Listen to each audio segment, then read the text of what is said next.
चलिए आगे बढ़ते हैं बेटा अपने नेक्स्ट टॉपिक की ओर, जो कि हमारा रिफ्रैक्शन ऑफ लाइट। यानी बेसिकली आप ये कह सकते हो बेटा कि हमारा आधा चैप्टर कंप्लीट हो चुका है जिसमें हमने रिफ्लेक्शन के बारे में पढ़ा था। ठीक है, अब इस आधे चैप्टर में हम क्या पढ़ेंगे बेटा, रिफ्रैक्शन ऑफ लाइट क्या होता है। तो चलिए समझते हैं बेटा what is refraction of light. तो जब मैं आपसे एक बेटा सिंपल डेफिनेशन बोलूं कि जब लाइट रेज एक मीडियम से दूसरे मीडियम में जाएं, एक मीडियम से दूसरे मीडियम में जाएं और हल्की सी क्या हो जाए बेटा, बेंड हो जाए। अब किधर बेंड होगी किधर बेंड नहीं होगी वो अभी हम आगे बात करेंगे। तो सिंपल अभी मैं क्या कह रहा हूं बेटा कि जब लाइट रेज एक मीडियम से दूसरे मीडियम में जाती है और वो दूसरे मीडियम में जाने पर क्या हो जाए, बेंड हो जाए हल्की सी, तो उसी फिनोमेना को हम क्या बोलते हैं बेटा, रिफ्रैक्शन ऑफ लाइट। ठीक है, मान लीजिए बेटा ये हमारा मीडियम 1 है और ये हमारा मीडियम 2 है। अब लाइट रेज आती है मीडियम 1 से और मीडियम 2 में हल्की सी क्या हो जाती है बेटा, बेंड हो जाती है। तो इसी फिनोमेना को हम क्या बोलेंगे बेटा, रिफ्रैक्शन ऑफ लाइट। तो हम यहाँ सिंपल डेफिनेशन समझ सकते हैं, जरा देखिए बेटा, refraction of light is the bending of light as it passes from one medium to another changing its direction and speed. ठीक है, तो अब जरा याद करो बेटा, रिफ्लेक्शन में मैंने क्या बताया था कि जब भी लाइट रेज किसी भी सरफेस पर इंसिडेंट होती है तो वापस से रिफ्लेक्ट होकर कहां जाती हैं, सेम मीडियम में। ठीक है, लेकिन रिफ्रैक्शन में ऐसा नहीं होता बेटा, रिफ्रैक्शन में जो है मीडियम आपका क्या हो जाता है, चेंज हो जाता है। तो बेसिकली बेटा एक मीडियम से दूसरे मीडियम में जो लाइट रेज जाती है उसी को हम क्या बोलेंगे, रिफ्रैक्शन ऑफ लाइट। ठीक है, अभी हम ये कहां पे बेंड होगी कहां पे बेंड नहीं होगी उसकी बात हम थोड़ी देर में आगे करने वाले हैं। क्लियर है बेटा। अब यहां पर देखिए बेटा नेक्स्ट, अब यहां पर देखिए कि मीडियम, अभी मैंने आपसे एक चीज एक वर्ड बोला कि लाइट रेज जो है एक मीडियम से दूसरे मीडियम में जा रही है। ठीक है, तो यहां पर जो मीडियम है ना उस वर्ड को समझना, व्हाट इज मीडियम। तो अब जरा समझो बेटा, अब एग्जांपल समझना। अगर मैं एग्जांपल बोलूं बेटा कि आपको एक जगह से दूसरी जगह जाना है तो जाहिर सी बात है कुछ ना कुछ रास्ते को फॉलो करोगे। ठीक है, तो उसी रास्ते को उसी पाथ को हम क्या बोल देते हैं बेटा, मीडियम, यानी बेसिकली जरिया। क्या हो गया बेटा, जरिया। ठीक है, तो लाइट रेज हमारी किसी ना किसी जगह से जाएंगी कि नहीं जाएंगी, प्रोपेगेशन करेंगी, उसी जगह को हम क्या बोलते हैं बेटा, मीडियम बोलते हैं। ठीक है, एग्जाम्पल के तौर पे बेटा लाइट रेज हमारी वैक्यूम में ट्रेवल करेंगी तो वैक्यूम एक मीडियम हो गया, एयर में ट्रेवल करेंगी, एयर एक मीडियम हो गया, वाटर में ट्रेवल करेंगी, वाटर एक मीडियम हो गया, केरोसिन में ट्रेवल करेंगी, केरोसिन एक मीडियम हो गया। तो ये सारे हमारे क्या हो गए बेटा, मीडियम। अब मीडियम को भी बेटा दो कैटेगरीज में हमने ड्राइव कर दिया। जरा देखिए, मीडियम को भी दो कैटेगरीज में हमने बांट दिया बेटा। सबसे पहला होता है रेयरर मीडियम, रेयरर मीडियम, और सेकंड वन बेटा डेंसर मीडियम। तो मीडियम हमारे दो तरह के होते हैं, कौन कौन से, एक तो रेयरर मीडियम और दूसरा डेंसर मीडियम। अब जरा समझिए बेटा दोनों में डिफरेंस क्या होता है, जरा समझिए। देखिए अब यहां पर वर्ड से समझ जाना कि यहां पर देखो, सबसे पहले डेंसर को समझना बेटा, डेंसर, डेंसर DEN डेन। तो डेंसर मीडियम की डेंसिटी क्या होगी, ज्यादा होगी। डेंसिटी क्या होगी, ज्यादा होगी। डेंसिटी क्या होगी बेटा, ज्यादा होगी। ठीक है, तो इस वर्ड से याद रख लेना कि डेंसर मीडियम की डेंसिटी क्या होगी, ज्यादा, और रेयरर मीडियम की डेंसिटी क्या हो जाएगी बेटा, कम हो जाएगी। इसकी डेंसिटी क्या हो जाएगी, कम हो जाएगी। ठीक है, तो एक बेसिक डिफरेंस तो हमने ये देख लिया बेटा कि रेयरर मीडियम की डेंसिटी कम और डेंसर मीडियम की डेंसिटी ज्यादा। क्लियर। अब जरा देखिए बेटा, अब मैं आपसे बात करता हूं कि डेंसिटी अगर कम है और डेंसिटी अगर ज्यादा है तो इससे जो है स्पीड ऑफ लाइट में क्या फर्क पड़ेगा। ठीक है, तो अब उसको समझते हैं बेटा। तो अब एक बात बताइए, चलो एक एग्जांपल से समझते हैं इसको, एक एग्जांपल से समझते हैं। मान लीजिए बेटा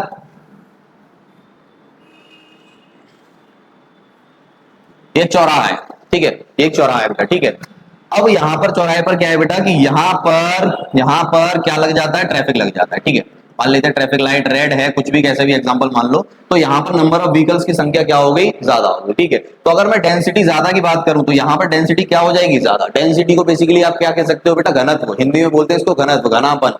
किसी भी पर्टिकुलर एरिया पर जब नंबर ऑफ व्हीकल्स ज्यादा हो जाएंगे तो वहां पर डेंसिटी क्या हो जाएगी, ज्यादा हो जाएगी। ठीक है, अब मैं कह रहा हूं कि आप पीछे रोड से क्या आ रहे हो बेटा, अपनी बाइक लेकर आ रहे हो। ठीक है, आप अपनी बाइक लेकर आ रहे हो, तो अब बाइक को बेटा कुछ ना कुछ स्पीड से लेकर आओगे कि नहीं आओगे, लाओगे कि नहीं लाओगे। तो आप मुझे एक बात बताओ बेटा कि अगर यहां पर ट्रैफिक ज्यादा होगा, क्या आप अपनी बाइक को सीधा स्पीड से लेके जा पाओगे, नहीं जा पाओगे। तो आपको क्या करनी पड़ेगी, स्पीड कम करनी पड़ेगी। क्या करनी पड़ेगी बेटा, स्पीड कम करनी पड़ेगी। ठीक है, अब मैं बोलता हूं बेटा, अब मैं बोलता हूं कि यहां पर नंबर ऑफ व्हीकल्स क्या हो गए, इस बार कम हो गए। देखो जरा, अगर मैं बोलूं बेटा कि यहाँ पर नंबर ऑफ व्हीकल्स क्या हो गए, कम हो गए, 1 2 3 ऐसे कुछ है, ठीक है। अब मैं बोलता हूं कि आप अपनी बाइक को लेकर जाओ किसी स्पीड से, तो अब मुझे बताओ बेटा, अब यहाँ पर आपको स्पीड कम करने की जरूरत ही नहीं, आप क्या करे जाओगे, सीधे चले जाओगे, ठीक है। तो हमें यहाँ से क्या पता लगा बेटा कि अगर नंबर ऑफ व्हीकल ज्यादा है तो डेंसिटी भी क्या होगी, ज्यादा होगी, और डेंसिटी के ज्यादा होने पर स्पीड क्या करनी पड़ेगी, कम करनी पड़ेगी। नंबर ऑफ व्हीकल्स कम है बेटा, नंबर ऑफ व्हीकल्स कम है तो डेंसिटी कम है, और डेंसिटी कम है तो स्पीड कम नहीं होगी, ठीक है। तो हम यहां पर बेटा जो बाइक की स्पीड है ना, इसको हम स्पीड ऑफ लाइट कंसीडर कर लेते हैं। क्या कर लेते हैं, स्पीड ऑफ लाइट कंसीडर, ठीक है।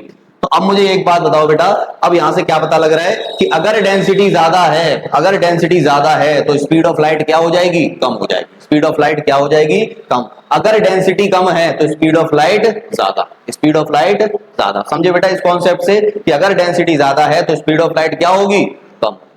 अगर डेंसिटी हमारी क्या है बेटा, कम, तो स्पीड ऑफ लाइट क्या होगी, ज्यादा होगी। तो इसको याद रखना बेटा, ठीक है। इस कॉन्सेप्ट से आप इसको याद रख सकते हो। तो अब जरा देखो बेटा, अब मैं यहां पर पूछता हूं कि डेंसिटी क्या है, कम। डेंसिटी क्या है, कम, तो स्पीड ऑफ लाइट क्या हो जाएगी बेटा, ज्यादा। स्पीड ऑफ लाइट क्या हो जाएगी, ज्यादा हो। डेंसिटी क्या है बेटा, ज्यादा, तो स्पीड ऑफ लाइट क्या हो जाएगी, कम। Speed of light, clear. तो अब यहां से बेटा हमने दो चीजें देखी कि रेयरर मीडियम की डेंसिटी कम होती है, और डेंसिटी अगर कम होगी तो वहां पे स्पीड ऑफ लाइट क्या हो जाएगी, ज्यादा हो जाएगी। तो यानी लाइट रेज जो है रेयरर मीडियम में फास्टेस्ट ट्रेवल करती है, ठीक है। अब इसी के यहाँ पे देखो डेंसर मीडियम, डेंसर मीडियम में डेंसिटी ज्यादा है, और डेंसिटी ज्यादा है तो स्पीड ऑफ लाइट क्या हो जाएगी, कम हो जाएगी। और स्पीड ऑफ लाइट कम होने का मतलब क्या है बेटा, कि डेंसर मीडियम में जो लाइट रेज हैं वो स्लो ट्रेवल करेगी कंपैरिजन टू रेयरर मीडियम, ठीक है। अब यहां पर एक डिफरेंस और समझो बेटा, रेयरर मीडियम का जो रिफ्रैक्टिव इंडेक्स होता है, अभी हम समझेंगे बेटा रिफ्रैक्टिव इंडेक्स क्या होता है, ठीक है। रेयरर मीडियम का जो रिफ्रैक्टिव इंडेक्स जो होता है बेटा, वो क्या होता है, क्या होता है, कम होता है। क्या होगा, कम। और डेंसर मीडियम का जो रिफ्रैक्टिव इंडेक्स होगा वो ज्यादा होगा। रिफ्रैक्टिव इंडेक्स क्या होता है बेटा, ज्यादा होता है, ठीक है। तो यहां से हमें पता लगा बेटा रेयरर मीडियम का रिफ्रैक्टिव इंडेक्स कम, डेंसर मीडियम का रिफ्रैक्टिव इंडेक्स ज्यादा, ठीक है। अब जरा समझो बेटा इस रिफ्रैक्टिव इंडेक्स को भी आगे हम पढ़ेंगे क्या होता है। तो हमें यहां से बेसिकली डिफरेंस पता लग गया कि मीडियम हमने दो कैटेगरीज में डिवाइड कर दिए, एक तो रेयरर मीडियम और दूसरा डेंसर मीडियम। रेयरर मीडियम की डेंसिटी कम होती है, डेंसर मीडियम की डेंसिटी ज्यादा होती है, ठीक है। अब जरा देखिए बेटा, अब दोनों केस देखिए कि जब लाइट रेज हमारी रेयरर से डेंसर जाए और डेंसर से रेयरर जाए तो क्या होता है, जरा समझिए बेटा। तो अब देखिए बेटा, यहां पर मैंने एक लाइन ड्रॉ कर ली, ये मेरा मीडियम 1 हो गया और ये मीडियम 2 हो गया बेटा। मीडियम 1 मेरा कौन सा है बेटा, रेयरर से डेंसर जा रही है, तो हम इसको क्या ले लेंगे, रेयरर, और इसको क्या ले लेंगे बेटा हम, डेंसर, ठीक है। अब जरा देखिए, अब लाइट रेज आती हैं, मीडियम 1 से लाइट रेज आती हैं बेटा रेयरर मीडियम में, ठीक है, और कहां पे चली जाएंगी, मीडियम 2 में। तो जरा देखिए मीडियम 2 में जाकर क्या हो जाएंगी बेटा, बैंड। अब जरा देखो बेटा, यहां पर आप एक चीज नोटिस कर पा रहे हो, नॉर्मल ड्रॉ कर लेते हैं, पहले नॉर्मल ड्रॉ कर लेते हैं, ये नॉर्मल हो गया, ठीक है। अब जरा देखो बेटा, आपने नोटिस किया हो कि लाइट रेज हमारी आई, अब लाइट रेज और नॉर्मल के बीच का एंगल क्या होता है बेटा, angle of incidence, angle of incidence, ठीक है। तो अब जरा देखिए बेटा, light rays I, angle of incidence बना, ठीक है। अब जैसे ही बेटा मीडियम 2 में गई, मीडियम 2 की डेंसिटी क्या थी, ज्यादा थी। याद करो बेटा, अभी जो पीछे समझाया कि मीडियम 2 की डेंसिटी क्या है, ज्यादा, और डेंसर मीडियम में डेंसिटी ज्यादा होने की वजह से स्पीड ऑफ लाइट क्या हो जाएगी, कम हो जाएगी। तो जरा देखो बेटा, एक्चुअल में ये लाइट रेज जानी कैसे चाहिए थी, ऐसे सीधी, लेकिन ये गई कैसे बेटा, पीछे की ओर, यानी हल्की सी स्पीड कम हो गई तो नॉर्मल की तरफ क्या हो गई, बेंड हो गई। यानी हम ये कह सकते हैं कि जो हमारी रिफ्रैक्टेड रे है, जो हमारी रिफ्रैक्टेड रे है वो क्या हो जाएगी बेटा, हल्की सी बेंड हो जाएगी, हल्की सी बेंड हो जाएगी, किसकी तरफ, टुवर्ड्स दी नॉर्मल। क्या बोलेंगे बेटा, टुवर्ड्स दी नॉर्मल। तो हम यहां पर क्या लिख देंगे, towards the normal, towards the normal. तो हमें यहां से क्या पता लगा बेटा कि जब भी लाइट रेज हमारी रेयरर से डेंसर में जाएंगी वो नॉर्मल की तरफ क्या हो जाएगी, हल्की सी बेंड हो जाएगी, यानी टुवर्ड्स दी नॉर्मल, ठीक है। अब जरा एक बात बताओ बेटा, अगर आप ध्यान से देख पा रहे हो तो यहां पर एंगल ऑफ इंसिडेंस और एंगल ऑफ रिफ्रैक्शन दोनों में क्या फर्क आ रहा है, जरा देखो। एंगल ऑफ इंसिडेंस, यहां पर बेटा एंगल ऑफ इंसिडेंस क्या है, बड़ा है, क्या है बेटा, बड़ा है, किससे, एंगल ऑफ रिफ्रैक्शन से। तो यहां से हमें यह भी पता लगता है बेटा कि जब भी लाइट रेज हमारी रेयरर से डेंसर में ट्रेवल करेंगी तो एंगल ऑफ इंसिडेंस हमारा बड़ा बनेगा एंगल ऑफ रिफ्रैक्शन से। क्लियर है बेटा। और दूसरी चीज हमें क्या पता लगी कि जब भी लाइट रेज रेयरर से डेंसर की ओर जाएंगी तो हल्की सी बेंड हो जाएगी किसकी तरफ, नॉर्मल की तरफ, तो टुवर्ड्स दी नॉर्मल। लिख लेना बेटा, कंप्लीट लिख देता हूं मैं, बेंड्स टुवर्ड्स दी नॉर्मल। ठीक है, bends towards the normal. Clear है बेटा। अब देखिए जरा सेकंड केस। सेकंड केस क्या है बेटा हमारा, सेकंड केस है कि लाइट रेज हमारी कहां से कहां जा रही है, इस बार डेंसर से रेयरर। इस बार मीडियम 1 हमारा क्या है बेटा, डेंसर,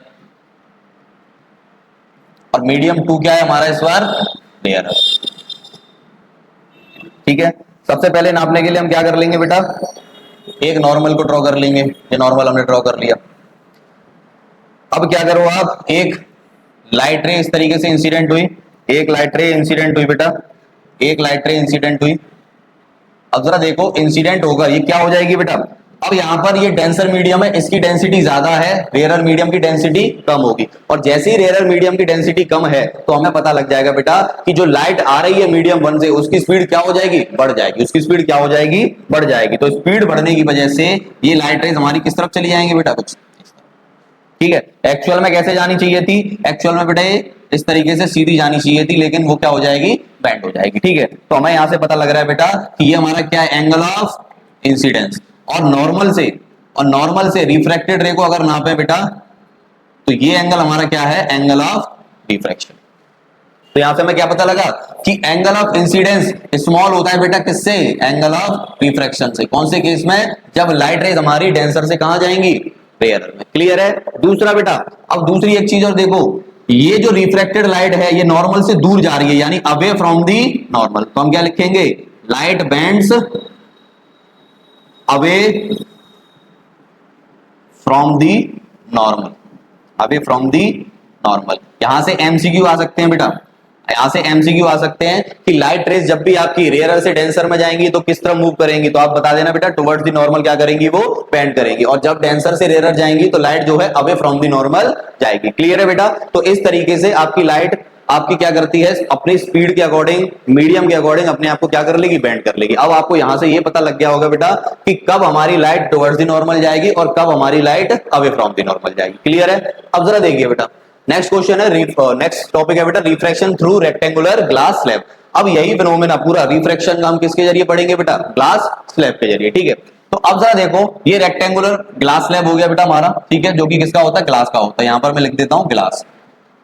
ठीक है, अब इसके आउटसाइड की बात करूं तो ये हमारा कौन सा मीडियम है बेटा, एयर। इसके इधर भी आउटसाइड है तो ये भी हमारा क्या हो जाएगा, एयर। ठीक है, तो हमने यहां पर मीडियम देखे कौन सा, एयर, ग्लास और फिर दोबारा से एयर। क्लियर। अब जरा देखो बेटा, अब जरा देखो, लाइट रे ये इंसिडेंट हुई, लाइट रे क्या हो गया बेटा, इंसिडेंट। अब जरा एक बात बताओ बेटा, यहां पर मीडियम कौन सा है, ये एयर। मीडियम कौन सा है बेटा, एयर। यहां पर क्या है, ग्लास। और हमें पता है बेटा कि एयर के कंपैरिजन में ग्लास जो है डेंसर होता है। क्या होता है बेटा, डेंसर। नहीं पता तो मैं बता देता हूं कि एयर का रिफ्रैक्टिव इंडेक्स होता है बेटा 1.33 और ग्लास का होता है 1.5। ठीक है, तो बेसिकली ग्लास का रिफ्रैक्टिव इंडेक्स ज्यादा है तो इसका डेंसिटी भी क्या होगी, ज्यादा। और अब याद करो बेटा कि जब डेंसिटी ज्यादा है तो स्पीड ऑफ लाइट इसमें क्या हो जाएगी, कम हो जाएगी। अब जरा देखो, लाइट रे हमारी रेयरर से कहां जा रही थी, डेंसर में। रेयरर से डेंसर में लाइट हमारी रिफ्रैक्ट होने के बाद कहां पे बेंड हो रही थी बेटा, टुवर्ड्स दी नॉर्मल। अब जरा देखना बेटा, क्या ये रेयरर मीडियम नहीं है, क्या ये डेंसर मीडियम नहीं है, तो रेयरर से जब डेंसर में जाएगी लाइट रेस तो क्या हो जाएगा, ये नॉर्मल की तरफ बेंड हो जाएगी बेटा। ठीक है, तो देखिए बेटा, ये नॉर्मल की तरफ क्या हो गई बेटा, बेंड हो गई। नॉर्मल की तरफ क्या हो गई, ये बेंड। क्लियर, नॉर्मल की तरफ क्या हो गई, बेंड। अब जरा देखो बेटा, अब इस बार ये वाला जो मीडियम क्या है, ग्लास, और ये क्या है बेटा, एयर। अब यहां से डेंसर से कहां जा रही है, रेयरर में। अब याद करो, जरा देखो, जब डेंसर से रेयरर में लाइट रे जाती थी कहां जाती थी, अवे। कहां जाती थी बेटा, अवे। तो यहां पर भी कहां जाएगी बेटा, अवे। अवे का मतलब नॉर्मल से बिल्कुल दूर चली जाएगी। ठीक है, तो लाइट रेज हमारी कैसे चलेगी बेटा, कुछ इस तरीके से। क्लियर। अब जरा देखो बेटा, ये हमारी इंसिडेंट रे, ये हमारी रिफ्रैक्टेड रे, और ये हमारी एमर्जेंट रे। इसको क्या बोलते हैं बेटा, एमर्जेंट रे। ठीक है, अब एक बात बताओ, नॉर्मल से अगर नॉर्मल से इंसिडेंट रे के बीच का एंगल नापूंगा, ये मेरा क्या हो जाएगा, angle of incidence, angle of incidence. अब हमें पता है बेटा नॉर्मल से और रिफ्रैक्टेड रे के बीच का एंगल कितना होगा, एंगल ऑफ रिफ्रैक्शन। क्या होगा बेटा, एंगल ऑफ रिफ्रैक्शन। ठीक है, अब यहां पर देखो बेटा, अब इसके लिए बात करूं तो अब इस और इस मीडियम की बात करूं तो इस बार ये इंसिडेंट रे हो गई, तो इसके लिए मैं क्या लिख सकता हूं, ये एंगल क्या हो जाएगा, इंसिडेंट एंगल 2। अगर इसको मैं 1 मान लूं तो incident angle 2, angle of incidence. ठीक है, अब जरा देखो बेटा, लाइट रेज हमारी ग्लास स्लैब से बाहर आई तो यहां पर आपको दिखाई देंगी, तो इसको बोलते हैं बेटा एंगल ऑफ इमरजेंस। ई से डिनोट करते हैं इसको, किससे करेंगे बेटा, ई से, एंगल ऑफ इमरजेंस। ठीक है, अब जरा देखिए एक चीज और, अगर मैं बात करूं बेटा कि जो एक्चुअल पोजीशन है, यानी एक्चुअल जो लाइट रेज जानी चाहिए वो कैसे जानी चाहिए, कुछ इस तरीके से, कुछ इस तरीके से। ठीक है, लेकिन ये हल्की सी बेंट होकर क्या गई है बेटा, बाहर गई है। ठीक है, तो अब जरा देखो बेटा, जो लाइट रेज एक्चुअल जानी चाहिए और एक्चुअल में गई है, यानी जहां से जानी चाहिए और एक्चुअल में जहां से गई है, उसके बीच का जो डिस्प्लेसमेंट होता है, उसके बीच की जो डिस्टेंस होती है, इसको बोलते हैं बेटा हम लेटरल डिस्प्लेसमेंट। इसको क्या बोलेंगे, लेटरल डिस्प्लेसमेंट, लेटरल डिस्प्लेसमेंट। डेल से नोट करते हैं बेटा इसको। ठीक है, डेल से, लेटरल डिस्प्लेसमेंट। ठीक है, तो अब जरा देखो बेटा, लेटरल डिस्प्लेसमेंट एयर ग्लास, तो इस तरीके से बेटा हम समझ सकते हैं कि रेक्टेंगुलर ग्लास स्लैब के अंदर जो हमारा रिफ्रैक्शन है वो किस तरीके से परफॉर्म होता है। ठीक है, साइड में मैं आपको एंगल लिख के दे रहा हूं बेटा, आई जो है हमारा क्या है, एंगल ऑफ इंसिडेंस, आर जो है angle of refraction, angle of refraction, और हमारा क्या बचा बेटा, ई जो है एंगल ऑफ इमरजेंस,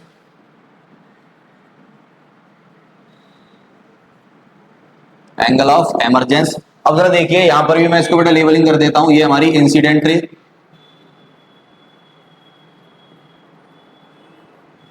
ये हमारी बेटा रिफ्रैक्टेड रे,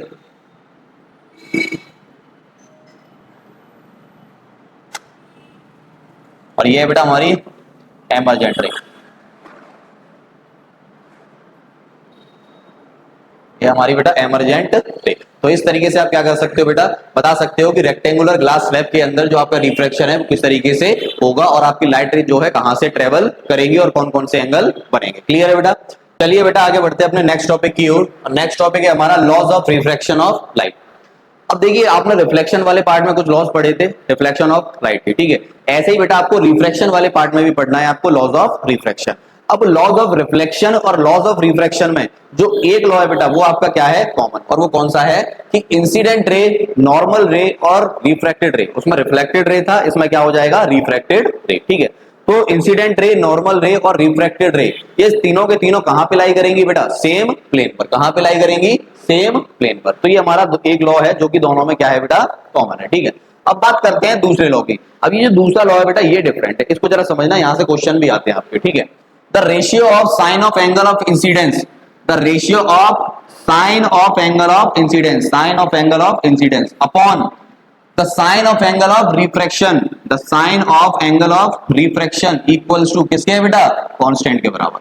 किसके बराबर है, कांस्टेंट। ठीक है, तो यहां से हमने क्या देखा बेटा कि साइन आई अपॉन साइन आर का, इन दोनों का जो रेशियो है वो किसके बराबर है, कांस्टेंट के बराबर है। इसी को बोलते हैं बेटा हम सेकंड लॉ ऑफ रिफ्रैक्शन, और इसको एक नाम से और जानते हैं बेटा, इसको हम बोलते हैं स्नेल्स लॉ। क्या बोलेंगे, स्नेल्स लॉ। स्नेल्स लॉ से क्वेश्चन आ जाता है आपका, एमसीक्यू में आ सकता है, 2 नंबर में आ सकता है, यहां से एक न्यूमेरिकल टाइप का क्वेश्चन आ सकता है। ठीक है, तो यहां से हमने क्या देखा बेटा कि साइन आई और साइन आर का जो रेशियो होगा वो क्या होगा, कांस्टेंट। अब बात करते हैं बेटा ये कांस्टेंट क्या है। अब इस कांस्टेंट को समझ लेते हैं कि कांस्टेंट असल में है क्या, तो जरा समझो।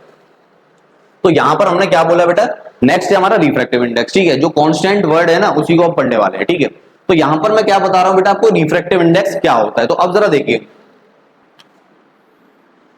कोई लाइट रेज है, ये हमारा मीडियम 1 है और ये हमारा मीडियम 2 है। ठीक है, लाइट रेज हमारी कहां से आ रही है, मीडियम 1 से मीडियम 2। अब कौन सा डेंसर है कौन सा रेयरर है नहीं पढ़ना अभी, कौन सी जगह से बेटा टुवर्ड्स द नॉर्मल जा रही है light, away from the normal जा रही है, इसमें कुछ नहीं पढ़ना। सिंपल मैंने आपसे क्या बोला है बेटा अभी कि एक लाइट रे है मीडियम 1 से कहां जा रही है, मीडियम 2 जा रही है। क्लियर है बेटा। अब मुझे एक बात बताओ, मीडियम 1 और मीडियम 2 में से कोई एक तो रेयरर मीडियम होगा और कोई एक डेंसर होगा, ये तो कंफर्म है, ठीक है, क्योंकि तभी बेटा हमारी लाइट रे क्या करेगी, बेंड करेगी, तभी रिफ्रैक्शन होगा। अगर हमारा बेटा मीडियम 1 और मीडियम 2 सेम हो जाए तो वहां पर रिफ्रैक्शन नहीं होता। अगर रिफ्रैक्शन करवाना है तो दो मीडियम के बीच में क्या होना चाहिए बेटा, कुछ ना कुछ डिफरेंस होना चाहिए। क्लियर है? तो यहां पर हमें पता है बेटा कि मीडियम 1 में जो हमारी स्पीड ऑफ लाइट होगी वो कुछ ना कुछ होगी, ठीक है, और मीडियम 2 में स्पीड ऑफ लाइट कुछ ना कुछ क्या हो जाएगी, चेंज हो जाएगी, कम होगी ज्यादा होगी कोई मतलब नहीं, बस चेंज हो जाएगी, ठीक है। तो हमें इतना पता है बेटा कि मीडियम 1 में स्पीड ऑफ लाइट कुछ और होगी, मीडियम 2 में स्पीड ऑफ लाइट कुछ और होगी, ठीक है। तो इन्हीं दोनों का जो रेशियो होगा बेटा वही हमारा क्या कहलाता है, रिफ्रैक्टिव इंडेक्स कहलाता है बेटा। क्या कहलाएगा, रिफ्रैक्टिव इंडेक्स, ठीक है। अब जरा देखो रिफ्रैक्टिव इंडेक्स को हम डिनोट किससे करते हैं बेटा, एक तो एन से या फिर म्यू से, ठीक है। किसी किसी बुक में एन से दे रखा होगा, किसी किसी बुक में म्यू से दे रखा, किसी से भी कर लेना बेटा आप। तो जरा देखो बेटा कि रिफ्रैक्टिव इंडेक्स का फॉर्मूला क्या बन जाएगा कि speed of light in medium 1 upon speed of light in medium 2। Speed of light in medium 1 और speed of light in medium 2, तो इन्हीं दोनों का जो रेशियो होगा बेटा उसी को हम क्या बोलते हैं, रिफ्रैक्टिव इंडेक्स बोलते हैं। या इसकी एक डेफिनेशन और लिख सकते हो बेटा कि हमारी लाइट रे कितनी बैंड होंगी और कितनी बैंड नहीं होंगी एक मीडियम से दूसरे मीडियम में जाने पर, वही हमारा क्या बताता है बेटा, रिफ्रैक्टिव इंडेक्स, ठीक है। तो हमारा रिफ्रैक्टिव इंडेक्स क्या बताएगा कि हमारी लाइट रेज रिफ्रैक्शन के बाद कितना बैंड होंगी, टुवर्ड्स द नॉर्मल या फिर away from the normal, away from the normal, ठीक है। तो अब यहां पर एक चीज नोटिस करना बेटा कि अगर मैं इन दोनों रेशियोज की बात कर रहा हूं तो ऊपर क्या है बेटा, स्पीड ऑफ लाइट, और नीचे भी क्या है, स्पीड ऑफ लाइट। अब स्पीड ऑफ लाइट को हम वेलोसिटी भी तो कह सकते हैं, वेलोसिटी ऑफ लाइट। तो यानी ऊपर इसको लिख देता हूं बेटा, मैं इसको मैं लिख देता हूं कि वेलोसिटी इन मीडियम 1 अपॉन में वेलोसिटी इन मीडियम 2। तो एक बात बताओ बेटा कि जो वेलोसिटी की यूनिट होती है वो क्या होती है, मीटर पर सेकंड, और वेलोसिटी की क्या होगी, मीटर पर सेकंड। ये यूनिट से कट जाएगी बेटा, तो यहां पर जो रिफ्रैक्टिव इंडेक्स की यूनिट आई कुछ आएगी क्या, नहीं आएगी। तो इसीलिए हम बोलते हैं बेटा इसको कांस्टेंट, क्योंकि कांस्टेंट की कोई भी यूनिट नहीं होती। तो यहां पर ये जो म्यू निकला ना बेटा, इसी को हम क्या बोलते हैं, कांस्टेंट। अब समझ में आया बेटा कि पीछे जो मैं कांस्टेंट की बात कर रहा था, पीछे जो मैं इस कांस्टेंट की बात कर रहा था, तो ये कांस्टेंट क्या है हमारा, रिफ्रैक्टिव इंडेक्स।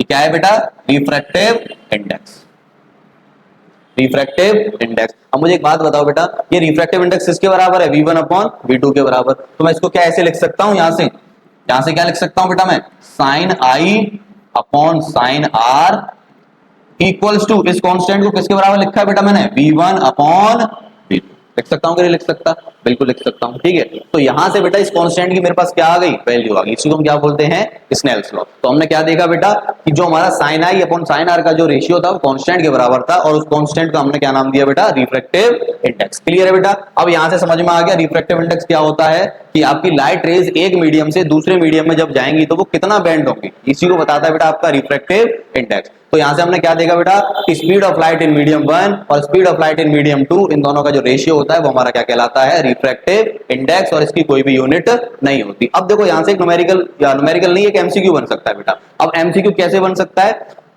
कि एमसीक्यू आपसे पूछेगा, या असर्शन रीजन बन सकता है बेटा कि जो हमारा रिफ्रैक्टिव इंडेक्स है क्या वो दो सिमिलर क्वांटिटीज का रेशियो है।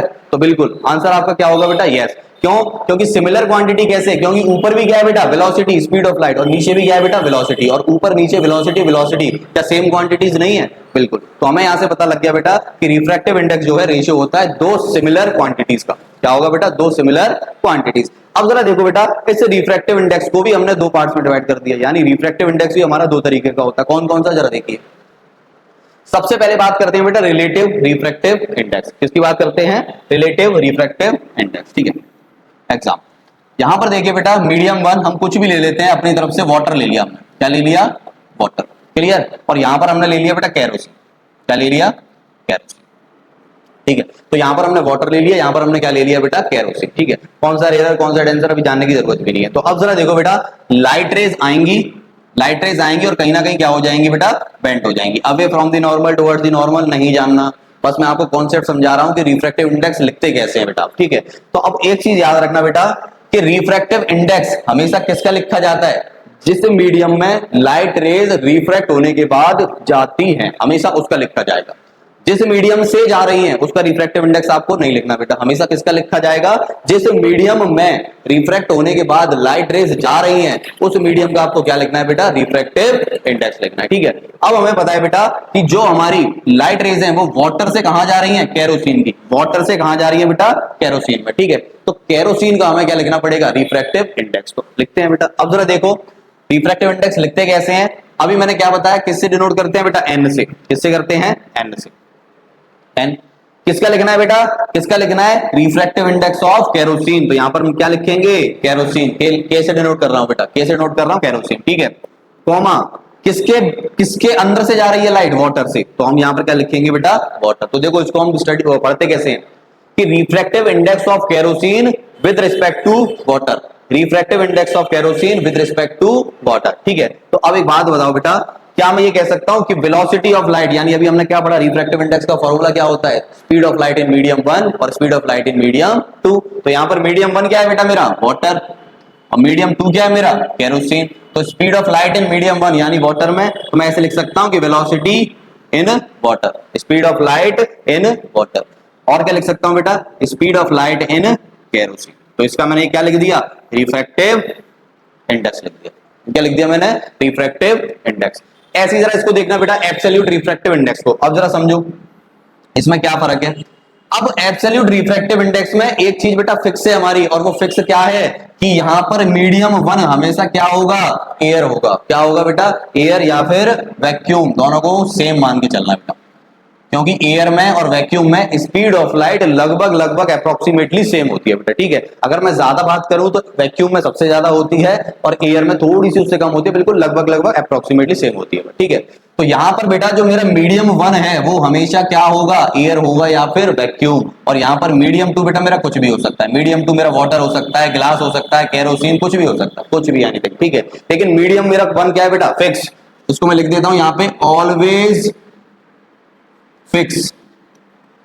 मीडियम 1 हमेशा बेटा हमेशा फिक्स होगा हमारा एब्सोल्यूट रिफ्रैक्टिव इंडेक्स में। ठीक है, अब जरा देखो बेटा, लाइट रेज आई और कहीं ना कहीं क्या हो गई, बैंड हो गई। ठीक है, अब लाइट रेज आकर बेटा क्या हो गई, बैंड हो गई। अब जरा देखो, अब मैं इसका रिफ्रैक्टिव इंडेक्स लिखूंगा। तो रिफ्रैक्टिव इंडेक्स मैंने अभी बताया आपको किसका लिखते हैं बेटा, जिसमें हमारी लाइट रे रिफ्रैक्टेड होने के बाद जाती है। तो किस में जा रही है बेटा, वाटर में। तो वाटर का रिफ्रैक्टिव इंडेक्स लिखूंगा। तो मैं क्या लिखूंगा बेटा, refractive index of water, refractive index of water with respect to air, with respect to air. अब यहां पर एक चीज समझो बेटा, अब यहां पर एयर लिखो चाहे मत लिखो कोई टेंशन नहीं। ठीक है, मतलब आप नहीं भी लिखोगे तो भी आपका क्या है बेटा, सही है। तो हम एयर को यहां पर नहीं लिखते। ठीक है, तो अगर मैं रिफ्रैक्टिव इंडेक्स ऑफ वाटर निकाल रहा हूं तो समझ लेना इतना लिखा है तो कि एयर के रेस्पेक्ट में ही निकल रही होगी, एयर के या फिर वैक्यूम के रेस्पेक्ट में। ठीक है, तो रिफ्रैक्टिव इंडेक्स ऑफ वाटर कितना आ जाएगा बेटा, velocity of light in air या फिर वैक्यूम। तो velocity of light in air या फिर वैक्यूम, एयर से नोट कर दे रहा हूं। ठीक है, एयर से अपॉन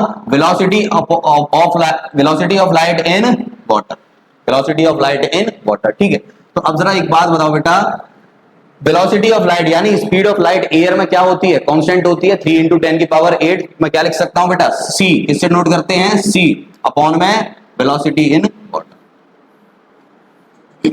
तो ये हमारा होता है बेटा एब्सोल्यूट रिफ्रैक्टिव इंडेक्स।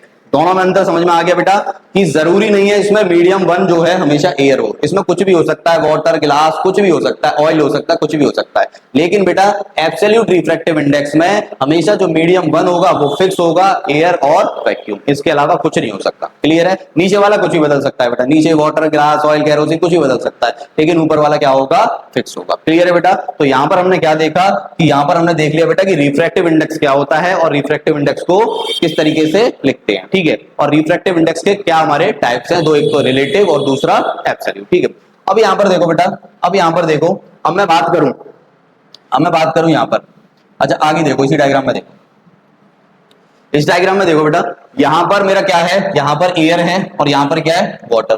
ठीक है, तो अब मुझे एक बात बताओ कि स्पीड ऑफ लाइट एयर में ज्यादा होती है या वाटर में, स्पीड ऑफ लाइट किस में ज्यादा होगी बेटा, एयर में। किसमें ज्यादा होगी, एयर में। और मैंने बताया था बेटा कि एयर में अगर स्पीड ऑफ लाइट ज्यादा है तो डेंसिटी इसकी क्या हो जाएगी, कम हो जाएगी, क्योंकि मैंने आपको बताया था कि डेंसिटी कम मतलब स्पीड ऑफ लाइट ज्यादा, और डेंसिटी कम है इसका मतलब क्या है कि रिफ्रैक्टिव इंडेक्स भी कम है, रिफ्रैक्टिव इंडेक्स भी कम है। तो हम क्या लिखेंगे बेटा कि इसका रिफ्रैक्टिव इंडेक्स जो है वो क्या होगा, कम होगा, और इसका रिफ्रैक्टिव इंडेक्स क्या होगा बेटा, ज्यादा, क्योंकि रिफ्रैक्टिव इंडेक्स कम है तभी तो स्पीड ऑफ लाइट ज्यादा है, रिफ्रैक्टिव इंडेक्स ज्यादा है तो इसमें स्पीड ऑफ लाइट क्या हो जाएगी, कम हो जाएगी, क्या हो जाएगी बेटा, कम। तो यहां पर मुझे पता है बेटा कि मैं क्या लिख सकता हूं इसके अलावा, यहां पर मैं क्या लिख सकता हूं, ये मीडियम 2 है, मीडियम 2 है, तो यहां पर refractive index of medium 2, medium 2 कौन सा है बेटा, वाटर, अपॉन में क्या लिख सकता हूं, रिफ्रैक्टिव इंडेक्स अपॉन 1, 1 यानी क्या है हमारा एयर, एयर, तो इसको मैं ऐसे भी लिख सकता हूं। क्लियर है, बिल्कुल वेलोसिटी का जस्ट अपोजिट कर देना बेटा, अगर लिखना नहीं आए तो बिल्कुल वेलोसिटी का क्या कर देना है, जस्ट अपोजिट। तो एक बात बताओ बेटा, यहां पर जो मैंने स्नेल्स लॉ लिखा है, यहां पर मैंने क्या लिखा बेटा, वेलोसिटी 2 नीचे है, तो वेलोसिटी 2 में बेटा मेरा रिफ्रैक्टिव इंडेक्स क्या हो जाएगा, ज्यादा हो जाएगा, तो रिफ्रैक्टिव इंडेक्स ऑफ 2 अपॉन में रिफ्रैक्टिव इंडेक्स ऑफ 1, इसको मैं ऐसे भी लिख सकता हूं। तो ये पूरा मेरा क्या हो गया, ये पूरा मेरा क्या हो गया बेटा, स्नेल्स लॉ, इसको मैं क्या बोलता हूं, स्नेल्स लॉ। क्लियर है, क्लियर है बेटा यहां तक। तो हमने यहां पर क्या पढ़ा, एक तो रिफ्रैक्टिव इंडेक्स पढ़ा, लॉज ऑफ रिफ्रैक्शन पढ़े, उसके टाइप्स पढ़े हमने, और किस तरीके से हम रिफ्रैक्टिव इंडेक्स लिखते हैं हमने ये पढ़ा। क्लियर है बेटा, अब जरा चलो आगे बढ़ते हैं बेटा, आगे जरा देखिए, एक क्वेश्चन देखिए बेटा, क्वेश्चन देखिए, क्वेश्चन बोला है a ray of light travels from a medium A, ठीक है, कि मीडियम ए से मीडियम बी में जो हमारी लाइट रेज है वो ट्रेवल कर रही है, as shown in the figure below, ठीक है। Refractive index of the medium B relative to medium A is, अब आपको क्या लिखना है बेटा, रिफ्रैक्टिव इंडेक्स लिखना है किसका, मीडियम बी का, क्योंकि मैंने अभी क्या बताया था कि रिफ्रैक्टिव इंडेक्स हमेशा किसका लिखा जाता है, जिसमें लाइट रेज हमारी जाती है, रिफ्रैक्शन होने के बाद जाती है, तो किसमें जा रही है, मीडियम बी में, तो लिखा किसका जाएगा बेटा, मीडियम बी का, किसके रिस्पेक्ट में, ए के रिस्पेक्ट में, ठीक है। अब यहां पर देखो बेटा, अब यहां पर कुछ इस तरीके का क्वेश्चन आया है जिसमें एंगल दे रखे हो, तो बेटा आंख बंद करके आपको स्नेल्स लॉ लगा देना है, ठीक है, क्या लगा देना है, स्नेल्स लॉ। अब देखो स्नेल्स लॉ क्या कहता है बेटा हमारा, sine I upon sine R equals to क्या होता है बेटा, कांस्टेंट, जिसको हम बोलते हैं रिफ्रैक्टिव इंडेक्स, म्यू, एन से नोट कर रहा हूं तो मैं एन से ही कर रहा हूं बेटा पूरा, ठीक है, एन, साइन आई अपॉन साइन आर बराबर क्या लिख देंगे हम, रिफ्रैक्टिव इंडेक्स, ठीक है।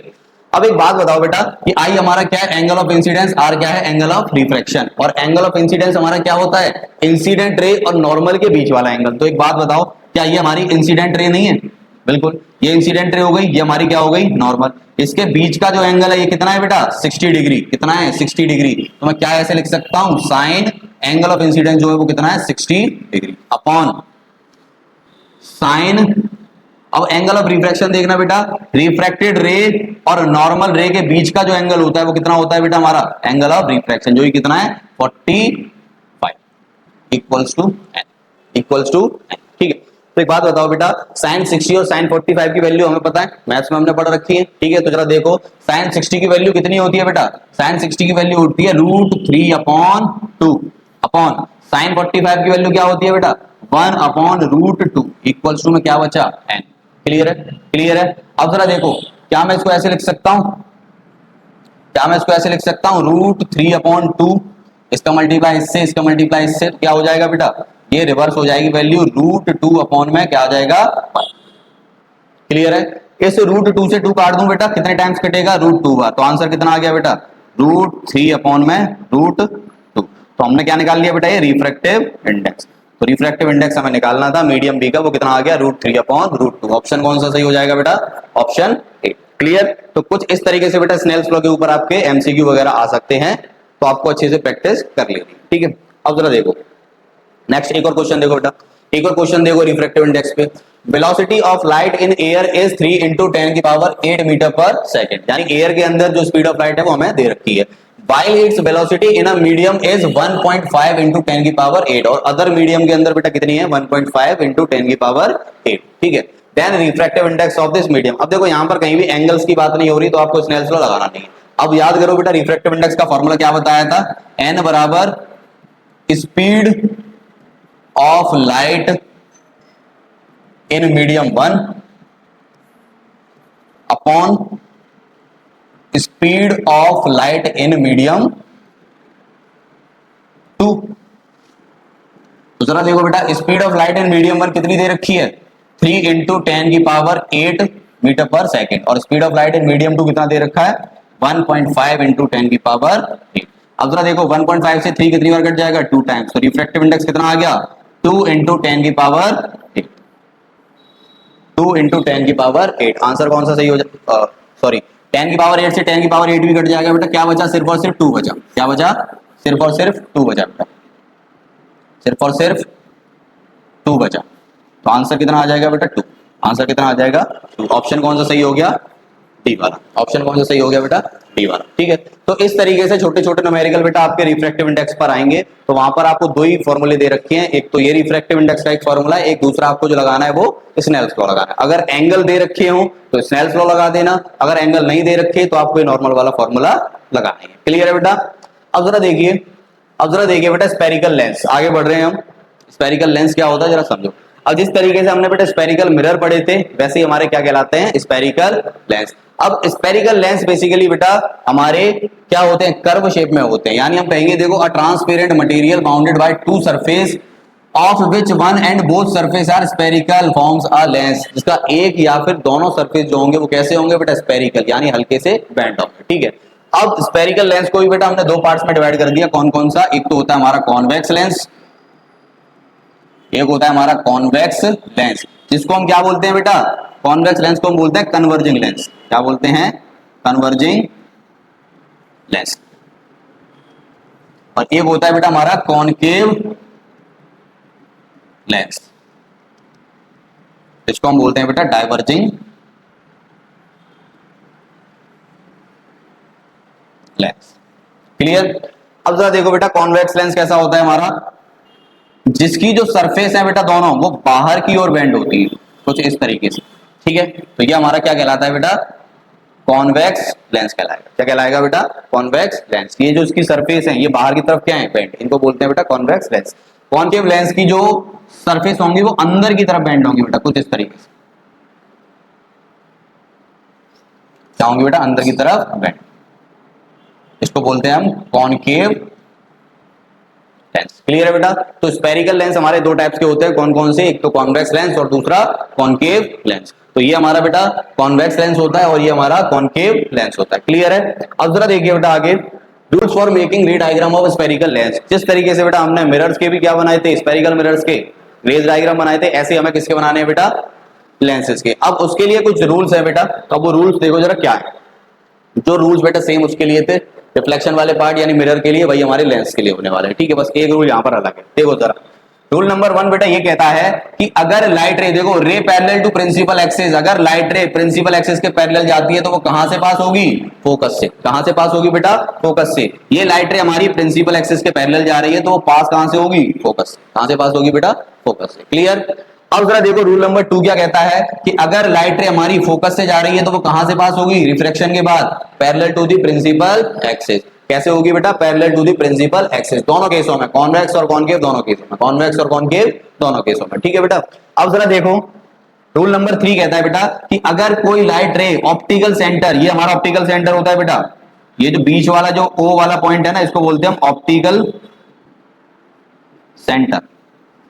तो जब भी कोई लाइट रे बेटा हमारी ऑप्टिकल सेंटर से जाएगी तो बिना डिफ्लेक्ट किए, बिना डेविएट हुए ये क्या हो जाएगी, सीधी निकल जाएगी बेटा। सीधी क्या हो जाएगी, सीधी चली जाएगी, सीधी ट्रेवल करेगी, यानी कहीं पर भी बेंड नहीं होगी बिल्कुल भी। ठीक है, अगर लाइट रे हमारी ऑप्टिकल सेंटर से जा रही है, चाहे वो कॉन्वेक्स का केस हो चाहे कॉनकेव का।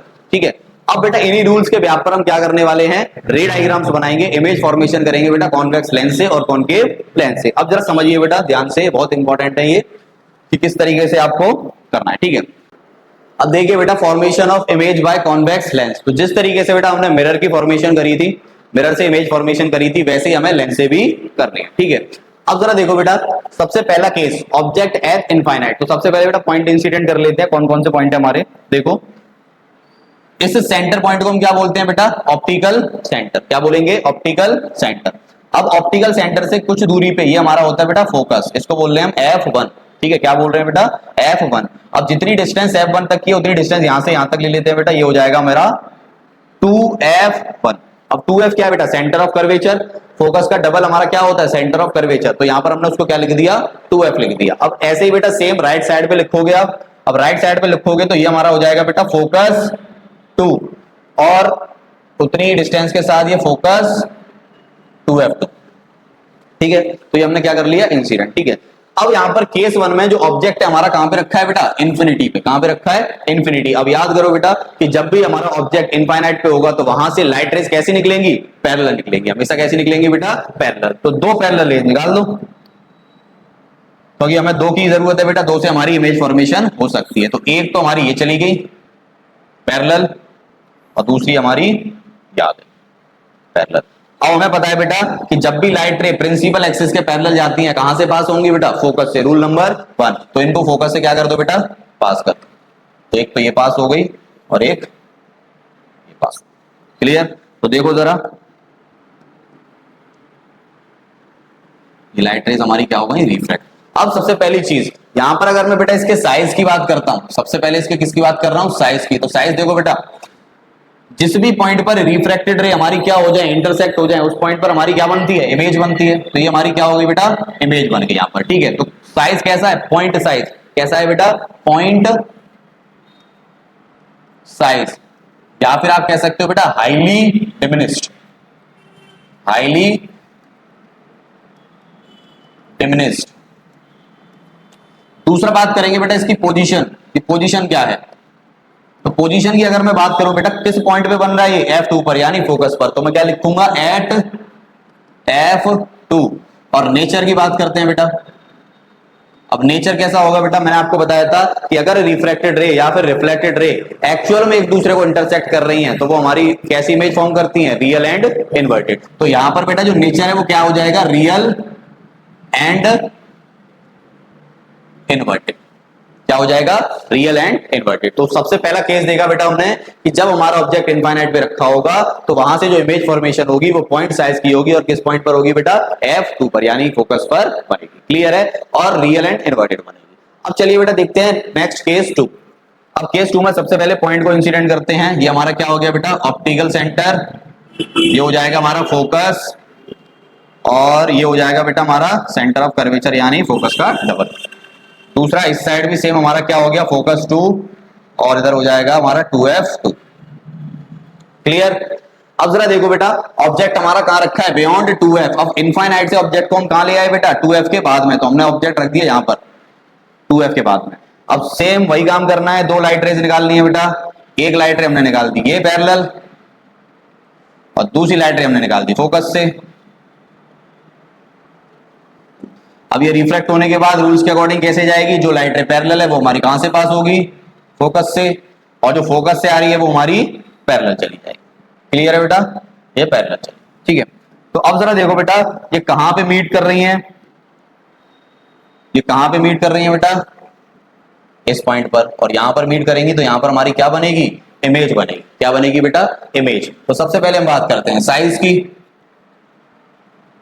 अब साइज देखो बेटा, ऑब्जेक्ट से इमेज का साइज कैसा है, छोटा है। कैसा है बेटा, छोटा। तो हम यहां पर क्या बोलेंगे, साइज जो है डिमिनिश्ड है। कैसा है, डिमिनिश्ड। पोजीशन की बात करते हैं बेटा। पोजीशन किस पॉइंट पर बन रही है बेटा, F2 और 2F2 के बीच में बन रही है बेटा। तो हम क्या लिखेंगे, between F2 and 2F। Clear. अब बात करते हैं नेचर की। अब बात करते हैं बेटा नेचर की। अब नेचर देखो, रियल में ही एक दूसरे को मीट कर रही है बेटा, और इमेज भी कैसी बन रही है, उल्टी बन रही है। तो real and inverted, real and inverted. Clear. तो ये था बेटा हमारा केस 2। अब नेक्स्ट देखिए बेटा केस 3। केस 3 में सबसे पहले पॉइंट इंसिडेंट करेंगे, ये हमारा ऑप्टिकल सेंटर, ये हमारा F1, और ये हमारा 2F1। अब ऐसे ही बेटा ये हमारा F2, और ये आ जाएगा बेटा इधर 2F। Clear, 2F2। अब जरा देखिए बेटा, अब इस बार हमने ऑब्जेक्ट कहां पे रखा है, इस बार ऑब्जेक्ट हमने कहां पे रखा है, एट 2F, यानी 2F के ऊपर रखेंगे बेटा। ठीक है, चाहो तो 2F1 कर लो, क्योंकि 1 माना है तो एट 2F। तो दो लाइट रेज निकाल दो बेटा हमेशा की तरह। ऑब्जेक्ट हमने रख दिया 2F पर, दो लाइट रेज निकाल दो। एक निकाल दी हमने पैरेलल, और दूसरी निकाल दी बेटा हमने फोकस से। अब ये रिफ्लेक्ट होने के बाद रूल्स के अकॉर्डिंग जो पैरेलल वाली है वो हमारी कहां से चली जाएगी बेटा, फोकस से, और जो फोकस से आ रही थी वो पैरेलल चली।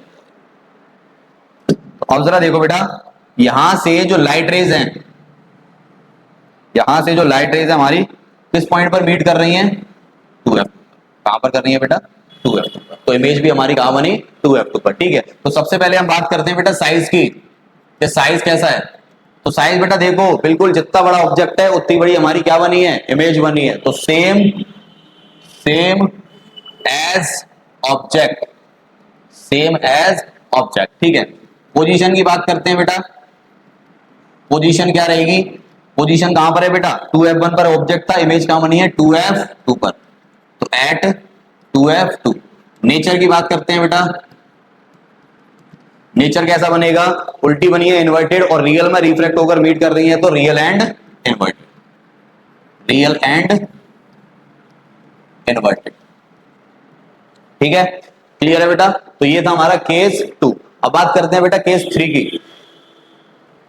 सॉरी, वो केस 3 था बेटा, यहां पर टाइपिंग मिस्टेक हो गई, वो केस 3 था और ये हमारा केस 4 है।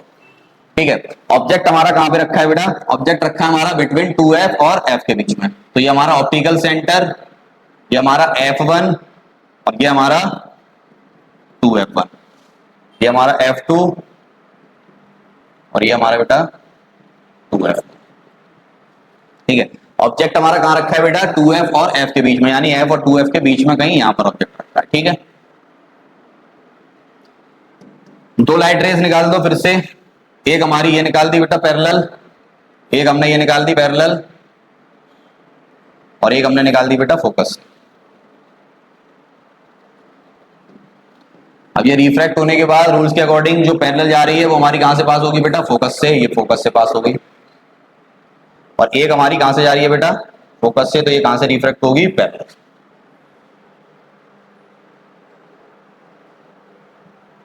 पैरेलल। ठीक है, इस लाइन को और आगे बढ़ा दे रहा हूं। ठीक है, तो अब जरा देखो ये कहां पे मीट कर रही है बेटा? इस पॉइंट पर। कहां पर मीट कर रही है? इस पॉइंट, यहां पर, इस पॉइंट पर। ठीक है, तो ये हमारा ऑब्जेक्ट, वो हमारी इमेज। क्लियर है बेटा? अब जरा देखो इसके साइज की बात करते हैं। साइज कैसा है ऑब्जेक्ट के कंपैरिजन में बेटा? बड़ा है, तो हम क्या लिख देंगे? एनलार्ज्ड। पोजीशन, पोजीशन क्या बनेगी बेटा? पोजीशन बनेगी हमारी कहां पे बना है? Beyond the 2f। क्या लिखेंगे हम? Beyond 2f। ठीक है, और नेचर की बात करें तो बेटा, नेचर रियल में रिफ्लेक्ट होकर मीट कर रही है, तो रियल, और ऑब्जेक्ट से उल्टी बन रही है तो बेटा इन्वर्टेड। तो रियल एंड इन्वर्टेड। क्लियर? चलते हैं बेटा नेक्स्ट केस की ओर। नेक्स्ट केस बेटा केस 5। केस 5, ऑब्जेक्ट कहां पे रखा है? फोकस पे। ठीक है, तो जरा देखो बेटा, ये हमारा क्या हो गया? ऑप्टिकल सेंटर, ये हमारा f1 और ये हमारा 2f1। और इधर आ जाओ तो ये हो जाएगा बेटा हमारा f2 और ये हो जाएगा बेटा 2f2। ठीक है, ऑब्जेक्ट इस बार हमारा कहां पे रखा है बेटा? फोकस पे। तो हमने फोकस के ऑब्जेक्ट को रख दिया ये। अब दो लाइट रेज निकालनी है, दो लाइट रेज निकाल दो। एक हमने निकाल दी बेटा पैरेलल। अब यहां पर कोई और ऑप्शन नहीं है, तो हमें ऑप्टिकल सेंटर से निकालनी पड़ेगी। ठीक है, अब ऑप्टिकल सेंटर से जब भी लाइट रेज आएगी बेटा, तो कैसी हो जाती है? बिना डेविएट सीधी चली जाती है। ठीक है, तो देखो जो पैरेलल वाली है वो हमारी फोकस से पास हो जाएगी। क्लियर? और जो हमारी बेटा ऑप्टिकल सेंटर से जाएगी वो बिल्कुल सीधी चली जाएगी, कुछ इस तरीके से। क्लियर है? तो अब जरा देखो बेटा, ये कहां पर जाकर मीट करेंगी? ये कहां पर जाके मीट करेंगी? इनफाइनाइट पे। ठीक है, तो जरा देखो यहां से हम लिखेंगे बेटा साइज, पोजीशन और नेचर। तो सबसे पहले बात करते हैं बेटा साइज की। तो साइज कैसा बनेगा बेटा? इनफाइनाइट पे बन रही है, तो हमेशा कैसा बनेगा? एनलार्ज बनेगा। कैसा बनेगा? एनलार्ज। पोजीशन, पोजीशन कैसी बनेगी बेटा? पोजीशन कहां पर है?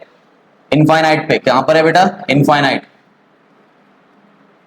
इनफाइनाइट का मतलब बहुत ज्यादा दूर, तो कहां पे बनेगी? इनफाइनाइट। नेचर, नेचर बेटा कैसा होगा? इन्फिनिटी पे जाके मीट करेंगी, लेकिन करेंगी तो रियल में ही ना बेटा, तो real and inverted. Real and inverted. Clear है बेटा? अब देखिए बेटा लास्ट केस इसका, केस 6। केस 6 ऑब्जेक्ट कहां रखा है बेटा, between focus and optical centre के बीच में, ठीक है बेटा, फोकस और ऑप्टिकल सेंटर के बीच में। ये हमारा क्या हो गया, ऑप्टिकल सेंटर, ये हमारा F1 और ये हमारा 2F1, और यहां पर आ जाएगा बेटा हमारा F2 और इधर आ जाएगा बेटा 2F2। क्लियर। अब जरा देखो बेटा, ऑब्जेक्ट हमारा कहां रखा है, फोकस और ऑप्टिकल सेंटर के बीच में, हम यहां पर रख देते हैं कहीं। ये हमारा क्या हो गया, ऑब्जेक्ट। दो लाइट रेज निकालनी है, एक हमने निकाल दी बेटा पैरेलल और एक निकाल दी हमने ऑप्टिकल सेंटर। ऑप्टिकल सेंटर से पता है हमें सीधी निकल जाती है, तो मैं सीधी निकाल दे, ठीक है। अब जो लाइट रे बेटा हमारी पैरेलल जा रही है वो रूल्स के अकॉर्डिंग कहां से पास हो जाएगी, फोकस से, ठीक है। अब जरा देखो बेटा, क्या ये आगे जाकर कहीं पर मीट करेंगी, नहीं, क्योंकि इनके बीच की डिस्टेंस लगातार क्या होती जा रही है, बढ़ती जा रही है बेटा, ठीक है। तो इनको हमें पीछे जबरदस्ती खींचकर मीट कराना पड़ेगा बेटा, कुछ इस तरीके से।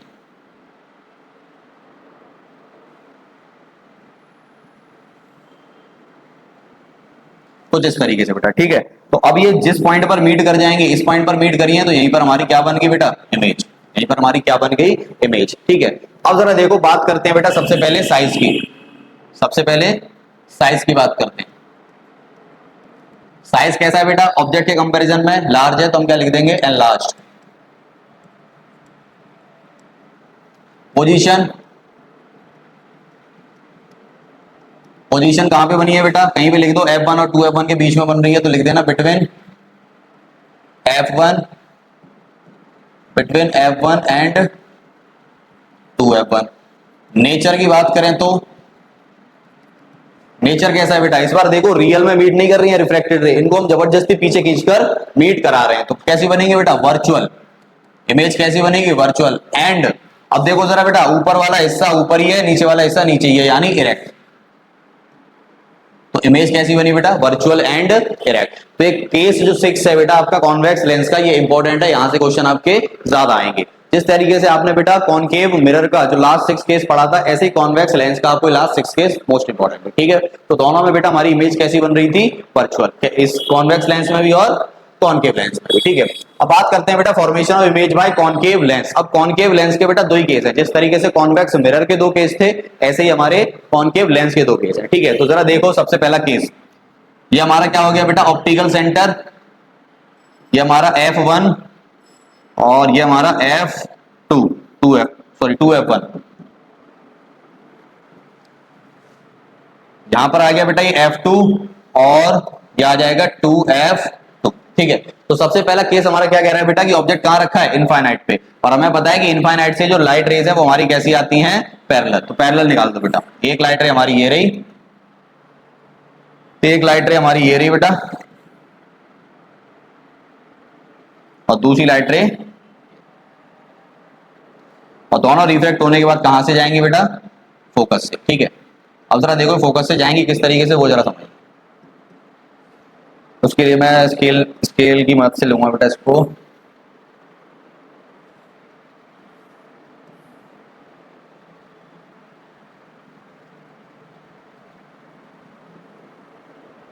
कुछ इस तरीके से, ठीक है। तो लाइट रे बेटा हमारा ये क्या है, कॉनकेव लेंस है, कॉनकेव लेंस लाइट को क्या करता है, डाइवर्ज करता है, ठीक है। तो यहां से जो लाइट रेज होंगी हमारी कुछ इस तरीके से क्या हो जाएगी, चली जाएंगी, ठीक है। और वर्चुअली तरीके से बेटा कहां से जाएंगे, फोकस से। कहां से जाएंगे बेटा, फोकस से, क्योंकि रूल्स हमारा यही कहता है कि हमारी फोकस से चलेंगे, ठीक है। और दूसरी वाली भी हमारी कहां से जाएगी बेटा, फोकस से।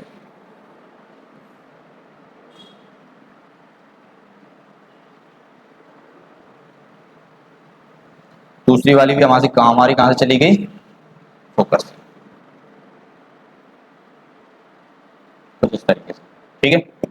अब जरा देखो बेटा, ये दोनों लाइट रे कुछ इस तरीके से पीछे की ओर क्या करी है, मीट करी है इस पॉइंट पे, किस पे बेटा, फोकस पे। क्योंकि मैंने आपको क्या बताया था कि जब भी लाइट रे प्रिंसिपल एक्सिस के पैरेलल जाएंगी वो कहां पे मीट करेंगी बेटा, फोकस पे, ठीक है। अब वर्चुअल तरीके से मीट कर रही है तो इमेज भी कैसी बनेगी, वर्चुअल। तो यहां पर लिखो बेटा इसके बारे में लिखो, लाइट रे गई और ये डाइवर्ज हो गई, लाइट रे आई और ये डाइवर्ज, ठीक है। अब इस पॉइंट पर ये इमेज बन रही है। तो सबसे पहले हम बात करते हैं बेटा साइज की। साइज कैसा है, तो साइज हमें पता है बेटा पॉइंट साइज का है, तो हम इसको लिख सकते हैं पॉइंट साइज या फिर हाईली डिमिनिश्ड। क्लियर। अब बात करते हैं बेटा पोजीशन की। पोजीशन कहां पे बनी है, हमें पता है जब भी लाइट रे पैरेलल जाएंगी हमेशा कहां पे बनेगी बेटा, फोकस पे। तो एट F1, और अगर नेचर की बात करें बेटा, तो जरा देखो जो रिफ्रैक्टेड रेज हैं वो हमारी पीछे जबरदस्ती खींचकर हम क्या करा रहे हैं, मीट करा रहे हैं। तो वर्चुअल, और वर्चुअल के साथ हमेशा क्या आता है, डायरेक्ट, वर्चुअल एंड डायरेक्ट। तो ये हमारा बेटा केस 1 है कॉनकेव लेंस का। इसमें हमारी जो इमेज बनी वो कैसी बनी बेटा, वर्चुअल बनी। क्लियर। अब केस 2 देखो बेटा, केस 2 में ऑब्जेक्ट हमारा कहां रखा है, between optical centre and infinity, optical centre और इंफिनिटी के बीच में। तो ये हमारा हो गया बेटा ऑप्टिकल सेंटर, ये हमारा F1 और ये हो जाएगा हमारा 2F1। ऐसे बेटा यहां पे हो गया, ये यहां पे हो गया F2 और ये हो जाएगा बेटा 2F2। तो हमने पॉइंट को इंसिडेंट कर लिया। ठीक है। अब ऑब्जेक्ट कहां रखा है बेटा, इंफिनिटी और ऑप्टिकल सेंटर के बीच, मतलब यहां पर भी कहीं भी रख दो। ठीक है, हम यहां पर रख देते हैं बेटा, हम ऑब्जेक्ट को यहां रख देते हैं, कहीं भी रख लो आप, लेकिन लेफ्ट साइड में कहीं भी रख लो। ठीक है। अब जरा देखो बेटा, एक लाइट रे हमने ये निकाल दी पैरेलल, और दूसरी लाइट रे हमने कहां से निकाल दी इस बार, फोकस, फोकस से थोड़ा दूर पड़ रहा है, ऑप्टिकल सेंटर से निकाल। तो ऑप्टिकल सेंटर से जाएगी तो बेटा कैसी चली जाएगी, बिल्कुल सीधी,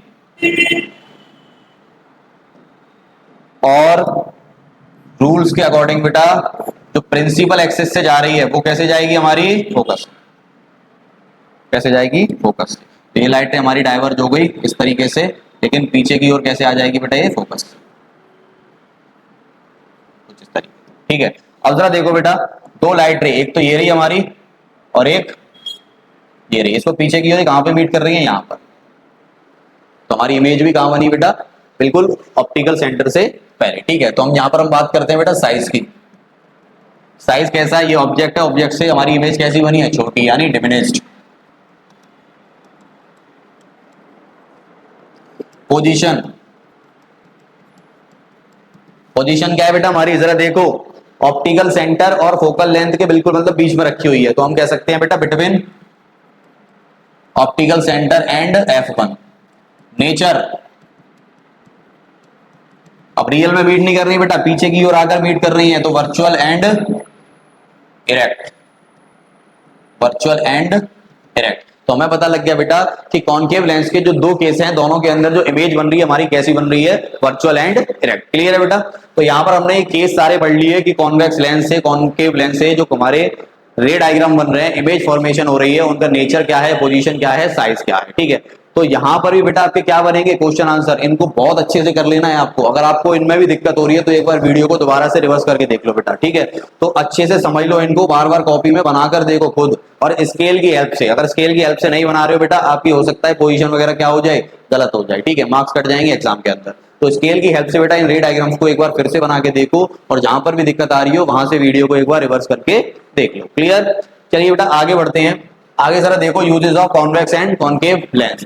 अब इनका यूज कहां पे करते हैं बेटा, कैमरा के अंदर, प्रोजेक्टर के अंदर, टेलीस्कोप या माइक्रोस्कोप के अंदर, बायनोक्यूलर जिसको दूरबीन बोलते हैं, डोर व्यूअर्स, दरवाजे के अंदर जो छोटा सा लेंस लगा रहता है उसको, और फ्लैश लाइट के अंदर। ठीक है। कई तरह के एग्जांपल हो सकते हैं, ये इतने इनफ है आपको एग्जाम में लिखने के लिए। क्लियर है बेटा। तो अब जरा देखो यहाँ पे, अब हम बात करते हैं बेटा sign convention for spherical mirror, mirror नहीं सॉरी बेटा lens, sign convention for lens, spherical lens. ठीक है। तो साइन कन्वेंशन बेटा स्पेरिकल लेंस के लिए पढ़ेंगे, जरा देखो कैसे। अब सबसे पहला हम बेटा कॉनकेव लेंस की बात करें, तो कॉनकेव लेंस के अंदर बेटा यू जो है हमेशा क्या होगा, नेगेटिव। ये तो मैं शुरू से बताता आ रहा हूं बेटा कि चाहे मिरर हो, चाहे लेंस हो, चाहे कॉनकेव हो, चाहे कॉन्वेक्स हो, यू हमेशा कैसा लेना है, नेगेटिव लेना है बेटा। कैसा लेना है, नेगेटिव। और v यानी इमेज डिस्टेंस हमारी कैसी आती है, हमेशा नेगेटिव। फोकल लेंथ भी कैसी आएगी, नेगेटिव। यानी कॉनकेव लेंस के केस में ये तीनों कैसी होंगी बेटा, नेगेटिव। और कॉन्वेक्स लेंस के केस में सिर्फ u नेगेटिव होगा, बाकी दोनों कैसे होंगे, पॉजिटिव। बाकी दोनों कैसे होंगे बेटा, पॉजिटिव। तो इन साइन कन्वेंशन को आप याद रखो बेटा कि कॉनकेव के केस में सब चीजें हमारी नेगेटिव, और कॉन्वेक्स के केस में यू को छोड़कर बाकी सब पॉजिटिव। क्लियर है। तो देखो बेटा जरा, अब हम बात करते हैं मैग्निफिकेशन। मैग्निफिकेशन क्या होता है लेंस के लिए, लेंस के लिए भी मैग्निफिकेशन का वही फॉर्मूला होगा बेटा जो हमारा मिरर के लिए था, सिर्फ साइन चेंज हो जाता है। यानी मैग्निफिकेशन का यहाँ पर अगर फॉर्मूला लिखूं तो क्या है बेटा हमारा, HI/HO। ये हो गया एक फॉर्मूला हमारा मैग्निफिकेशन, और ये किसी के बराबर होता है बेटा V/U, यानी इमेज डिस्टेंस अपॉन में ऑब्जेक्ट डिस्टेंस। क्लियर है? तो ये हमारा लेंस के केस में मैग्निफिकेशन का फॉर्मूला होता है। मिरर वाले केस में क्या था बेटा, यहाँ पर माइनस लगा था, माइनस का v अपॉन यू था, लेकिन यहाँ पर माइनस नहीं लगेगा, यहाँ पर आपका प्लस से काम चलेगा, v अपॉन यू हो जाएगा। क्लियर है बेटा? न्यूमेरिकल्स में काम आएंगे, देखेंगे अभी। नेक्स्ट हमारा लेंस फॉर्मूला। अब लेंस फॉर्मूला मिरर से बस थोड़ा सा ही डिफरेंट है, सिर्फ साइन का चेंज है बेटा। अब जरा देखो लेंस फॉर्मूला क्या है, 1 upon focal length equals to 1 upon image distance minus 1 upon object distance. यानी प्लस की जगह सिर्फ क्या लग जाता है बेटा, माइनस। और इसीलिए बेटा मैं आपसे कह रहा था कि v को आपको पहले लिखना है u से, क्योंकि यहाँ पर जो माइनस का साइन है ना, ये गड़बड़ी करा देगा बेटा। अगर आप u को पहले लिखते और v को बाद में लिखते और बीच में माइनस लगा देते, फॉर्मूला क्या हो जाता, गलत हो जाता, और आंसर भी क्या आता बेटा, गलत। तो यहाँ पर हमारा लेंस फॉर्मूला क्या बना बेटा, 1 upon f equals to 1 upon v minus 1 upon u। f यहाँ पर हमारी फोकल लेंथ है, v हमारी इमेज डिस्टेंस है, और u हमारा ऑब्जेक्ट डिस्टेंस है। क्लियर है बेटा यहाँ तक? तो इन दोनों फॉर्मूलों को आपको यूज करके न्यूमेरिकल्स करने हैं बेटा, ठीक है। अब जरा देखो नेक्स्ट क्या है बेटा, पावर ऑफ लेंस।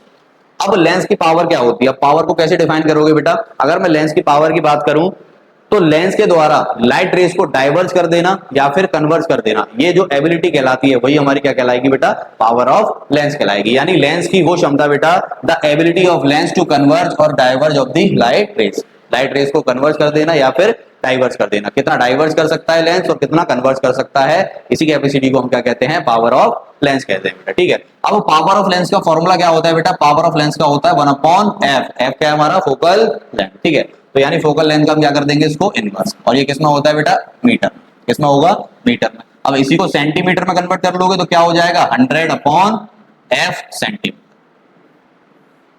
ये हमारा क्या बन गया बेटा, फॉर्मूला बन गया। हमारा क्या बन गया, फॉर्मूला किसका, पावर का, जिसका हम अभी आगे इस्तेमाल करेंगे न्यूमेरिकल्स के अंदर। क्लियर है यहाँ तक? तो हमने क्या देखा बेटा, यहाँ पर पावर को पढ़ा हमने कि पावर्स क्या होती है, कि किसी भी लेंस के द्वारा किसी भी लेंस की जो कैपेसिटी होती है लाइट रेस को कन्वर्ट कर देने की और डाइवर्स कर देने की, उसको हम क्या बोलते हैं, power of lens. Power of lens का फॉर्मूला 1 अपॉन एफ मीटर में और 100 अपॉन एफ सेंटीमीटर में। क्लियर है बेटा? तो अब जरा देखिए आगे एक क्वेश्चन देखिए बेटा, An object of height 10 cm is placed 25 cm away from the optical center। ठीक है। अब यहां पर देखना कि गिवन क्या क्या दे रखा है। तो सबसे पहले हम लिखेंगे बेटा given an object of height 10 cm, यानी height of the object they रखी है बेटा कितनी, 10 centimetre, is placed 25 centimetre away. Object कहां पे रखा है बेटा, लेंस से 25 सेंटीमीटर दूर, यानी ऑब्जेक्ट डिस्टेंस दे रखी है, और हमेशा कैसे ली जाती है, नेगेटिव में, तो माइनस का 25 सेंटीमीटर। आगे बोला है बेटा optical centre of a converging lens. अब कन्वर्जिंग लेंस किसको कहते हैं बेटा, जो लाइट रेस को कन्वर्ज कर दे, और लाइट रेस को कन्वर्ज कौन करता है, कॉन्वेक्स लेंस। यानी कॉन्वेक्स लेंस की बात हो रही है, यानी किसकी बात हो रही है बेटा, कॉन्वेक्स लेंस की। और फोकल लेंथ 15 सेंटीमीटर। अब कॉन्वेक्स लेंस में जो फोकल लेंथ थी वो कैसे ली जाती है बेटा, पॉजिटिव, तो पॉजिटिव में 15 सेंटीमीटर। ठीक है। अरे अभी हमने देखो ना साइन कन्वेंशन की बात करी थी बेटा, इधर साइन कन्वेंशन की बात करी थी अभी हमने, ये रही कॉन्वेक्स लेंस के लिए फोकल लेंथ कैसे ली जा रही है बेटा, पॉजिटिव। ठीक है, तो यहां से आप याद रखो पॉजिटिव। अब जरा देखो बेटा फोकल लेंथ 15 सेंटीमीटर। आगे बोला है कैलकुलेट द इमेज डिस्टेंस।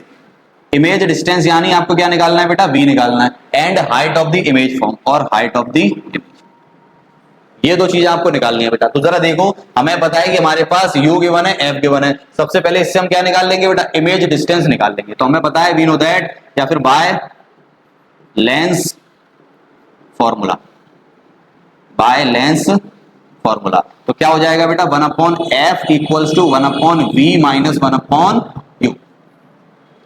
तो 1 अपॉन फोकल लेंथ कितनी है बेटा 15 इक्वल्स टू v हमें निकालना है माइनस u कितना दे रखा है, माइनस का 25। ठीक है, तो 1 upon 15 equals to 1 upon v minus minus plus 1 upon 25। अब ये माइनस का 25 इस साइड ले जाऊंगा तो प्लस का हो जाएगा बेटा, तो 1 अपॉन 15 सॉरी प्लस का है तो माइनस का ले जाऊंगा इधर, माइनस 1 अपॉन 25 इक्वल्स टू में क्या बचा बेटा 1 अपॉन v। दोनों का एलसीएम लोगे 15 और 25 का आ जाएगा 75। ठीक है, अब 75 15 के टेबल में 75 कितने टाइम्स आता है बेटा 5 बार, माइनस 25 में 3 बार, इक्वल्स टू 1 अपॉन v। तो 5 में 3 गया, कितना बचा बेटा 2 upon 75 equals to 1 upon v। तो यहां से अगर मैं इसको कट करूं तो v की वैल्यू कितनी आ जाएगी बेटा मेरी 37.5 सेंटीमीटर, 37.5 सेंटीमीटर। तो ये हमारी क्या आ गई बेटा इमेज डिस्टेंस। क्या आ गई बेटा ये हमारी इमेज डिस्टेंस। तो एक तो हमने निकाल ली इमेज डिस्टेंस। दूसरा में क्या निकालना है बेटा, हाइट ऑफ द इमेज। तो हमें पता है बेटा कि मैग्निफिकेशन का फॉर्मूला क्या होता है, एच आई अपॉन में H naught equals to V upon में यू। तो अब देखो बेटा एच आई हमें निकालना है, एच आई, एच ओ हमें दे रखा है ऑब्जेक्ट की हाइट 10 इक्वल्स टू वी हमने कितना निकाला अभी 37.5 अपॉन में अभी हमने क्या निकाला बेटा, यू हमारा कितना है माइनस का 25। क्लियर। अगर मैं 10 से बेटा 25 को करता हूं तो ये कितना हो जाएगा 2.5। तो कितना आ गया बेटा H I equals to 37.5 upon में 2.5, पॉइंट से पॉइंट कैंसल। तो एच आई यहां से बेटा कैलकुलेट करो कितना आ जाएगा, एच आई यहां से कितना आ जाएगा 5 5 जा 25 और 35 5 15 कितना आ गया बेटा माइनस का 15, माइनस का 15। तो हाइट ऑफ द इमेज कितनी आ गई बेटा हमारी माइनस के 15 सेंटीमीटर। कितना आ गया बेटा height of the image minus का 15 सेंटीमीटर। तो हमें पता लग गया बेटा कि हाइट ऑफ द ऑब्जेक्ट 10 है और हाइट ऑफ द इमेज क्या है बेटा 15। तो सिंपल सी चीज यहां से हमें क्या पता लग गया बेटा कि इमेज जो है ऑब्जेक्ट से क्या बनेगी, बड़ी बनेगी। ठीक है। तो इस तरीके न्यूमेरिकल बेटा आपके एग्जाम में आएंगे, तो न्यूमेरिकल्स की प्रैक्टिस बहुत ज्यादा करनी है। न्यूमेरिकल्स की प्रैक्टिस बेटा बहुत ज्यादा करनी है। कुछ न्यूमेरिकल्स की जो एक आध वीडियो है हम लेके आएंगे बेटा, उन पे अच्छे अच्छे न्यूमेरिकल्स करेंगे, रे डायग्राम्स बनाने वाले सारे। ठीक है। तो न्यूमेरिकल्स की प्रैक्टिस बहुत करनी है क्योंकि यहीं से क्वेश्चन बनने हैं बेटा आपके। ठीक है। नेक्स्ट क्वेश्चन देखिए बेटा, the power of lens is +4 dioptre. अब देखो जरा बेटा एक चीज मैं भूल गया, इधर बता दे रहा हूं, मैं आपको बता दे रहा हूं इधर कि पावर की जो एसआई यूनिट होती है बेटा, एसआई यूनिट जो होती है हमारी पावर की वो डायोप्टर होती है। क्या होती है, डायोप्टर, जिसको कैपिटल डी से क्या करते हैं हम डिनोट करते हैं। ठीक है, डायोप्टर। तो यहां पर जो हमें पावर दे रखी है वो कितनी दे रखी है बेटा प्लस का 4D। ठीक है। तो अब जरा देखो बेटा पावर हमें गिवन दे रखी है 4 डायोप्टर। पावर का फॉर्मूला हमें पता है बेटा पावर बराबर 1/f। आगे बोला भी है फाइंड द फोकल लेंथ। तो सबसे पहले फोकल लेंथ निकाल लो बेटा। तो फोकल लेंथ का फॉर्मूला हो जाएगा 1/p। अब ये मीटर में, सबसे पहले इसको सेंटीमीटर में चेंज करेंगे तो कितना आ जाएगा बेटा 100 अपॉन पावर कितनी दे रखी है 4। 4 से कट कर दो, 4 2 जा 8, 4 5 जा 20। तो फोकल लेंथ कितनी आ गई बेटा 25 सेंटीमीटर। सबसे पहले हमने क्या निकाल लिया फोकल लेंथ। ठीक है। आगे बोला है बेटा of these lens an object is placed at a distance of 50 centimetre. Object की डिस्टेंस कितनी दे रखी है बेटा, ऑब्जेक्ट की डिस्टेंस दे रखी है 50 और हमेशा माइनस में ली जाती है तो -50 सेंटीमीटर। आगे बोला है from the optical centre of this lens. अब देखो इस क्वेश्चन के अंदर बेटा आपको लेंस नहीं दे रखा कि कन्वर्जिंग है, डाइवर्जिंग है, कॉनकेव है, कॉन्वेक्स है, कुछ नहीं दे रखा। ठीक है। अभी आप अपने लॉजिक से निकालोगे। अभी हमने यहाँ पर फोकल लेंथ निकाली, फोकल लेंथ किस में आ रही है बेटा पॉजिटिव, और पॉजिटिव फोकल लेंथ किस में ली जाती है कॉन्वेक्स लेंस में। तो हमें यहां से ये पता लग गया बेटा कि ये सारा जो क्वेश्चन दे रखा है हमें किस केस के लिए दे रखा है, कॉन्वेक्स लेंस के लिए। क्लियर। तो हमने यार देखो बेटा ऑब्जेक्ट की डिस्टेंस ये निकाल ली फ्रॉम द ऑप्टिकल सेंटर। अब आगे बोला state the nature and magnification of the image formed by the lens and also draw the ray diagram to justify your answer. अब सबसे पहले बेटा इसका मैग्निफिकेशन और नेचर ये निकालना पड़ेगा। तो सबसे पहले हम क्या निकाल लेते हैं बेटा बी। हम क्या निकालेंगे v निकालेंगे। तो f हमारे पास है, u हमारे पास है, v निकालना है तो लेंस फॉर्मूला से 1/f बराबर 1/v माइनस 1/u। तो 1/f कितना है बेटा हमारे पास 25, v हमें निकालना है, u हमारे पास माइनस का 50। तो 1/25। अब ये माइनस माइनस क्या हो जाएगा बेटा प्लस। अब प्लस हो जाएगा इस साइड ले जाऊंगा तो माइनस में आ जाएगा। तो 1/50 बराबर 1/v। अब इनका एलसीएम कितना आ गया बेटा 50। तो यहां पर हो गया 2 - 1 बराबर 1/v। तो यहां से v हमारा कितना आ जाएगा बेटा 2 - 1 1। तो इसका मतलब 50 सेंटीमीटर, यानी इमेज डिस्टेंस कितनी आ गई बेटा हमारी 50 सेंटीमीटर। कितनी आ गई बेटा 50 सेंटीमीटर। ठीक है। अब जरा देखो बेटा यहां पर, अब जरा देखो, अब हमें पता लग गया कि जितने डिस्टेंस पर हमारा u है उतनी डिस्टेंस पर हमारी क्या है इमेज। ठीक है। तो इतना हमें पता लग गया बेटा कि ऑब्जेक्ट का और इमेज डिस्टेंस दोनों सेम है तो साइज भी क्या होगा सेम। तो निकालते हैं बेटा मैग्निफिकेशन। ठीक है। अब मैग्निफिकेशन का फॉर्मूला मुझे पता है बेटा क्या होता है v/u। तो m बराबर v कितना है बेटा 50 और u कितना है माइनस का 50। तो आंसर कितना आ गया बेटा m बराबर माइनस का 1। मैग्निफिकेशन भी कितना आ गया माइनस का 1। तो यहां से हमें पता लग गया बेटा कि जितने साइज का ऑब्जेक्ट है उतने ही साइज की हमारी क्या बनी है इमेज बनी है। जब भी मैग्निफिकेशन 1 आ जाए तो ऑब्जेक्ट और इमेज का जो साइज होगा वो हमेशा कैसा होगा बेटा सेम होगा। कैसा होगा सेम। अब आगे बोला है बेटा, आगे बोला है also draw the ray diagram to justify your answer. अब इसके लिए क्या बनाना है, रे डायग्राम। अब रे डायग्राम अच्छे से देखना किस तरीके से बनाते हैं बेटा, ठीक है। अब रे डायग्राम देखो, तो अभी हमने यहां से पता लगाया बेटा कि फोकल लेंथ पॉजिटिव थी, तो उसके लिए लेंस कौन सा होता है, कॉन्वेक्स लेंस, कॉन्वेक्स लेंस। तो सबसे पहले क्या करो बेटा कि कॉन्वेक्स लेंस बना लो। तो यहां हमने क्या बना लिया, कॉन्वेक्स लेंस बना लिया, ठीक है।